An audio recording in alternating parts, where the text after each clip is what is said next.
Bonjour, je suis Julien, votre professeur de français. Toujours dans cette unité 5, nous allons maintenant parler de la forme passive, du passif. La voix passive est peu utilisée.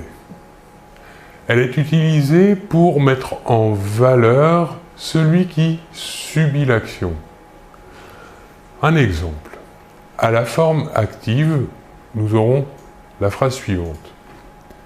Les hommes occupent 80% des sièges du conseil d'administration. Ici, à la forme active, la structure de la phrase est la suivante. Sujet, verbe, complément d'objet direct. Le sujet ici est les hommes, le verbe occupe et le COD, 80% des sièges du conseil d'administration. À la voix passive, comme vous le savez, le complément d'objet direct va devenir sujet et le sujet va devenir complément d'agent du verbe.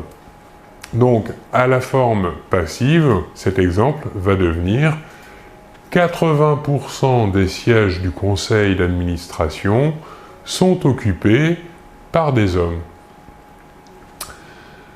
Alors, lorsque le sujet de la phrase à la forme active est « on », la voix passive n'a pas de complément d'agent. Par exemple, « on a interdit la consommation de tabac ». Ici, le sujet de la phrase est « on », le verbe est « interdit » et le complément d'objet direct « la consommation de tabac ».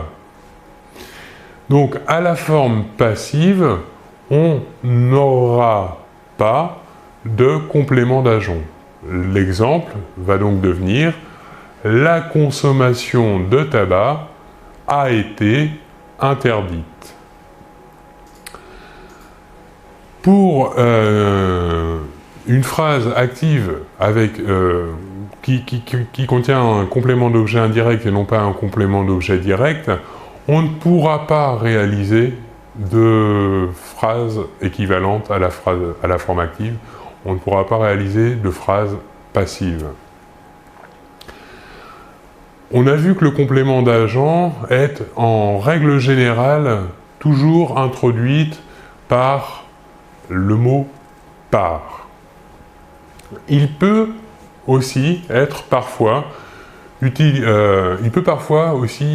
être utilisé le mot « de » pour remplacer « par ».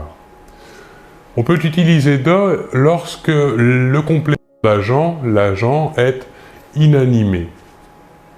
Par exemple, on dira « être composé de » ou encore « décoré de ». On utilisera la préposition « de » également si le verbe est un verbe de sentiment dans la phrase. On dira par exemple « être adoré de » ou encore « être aimé de » ou « être haï de ».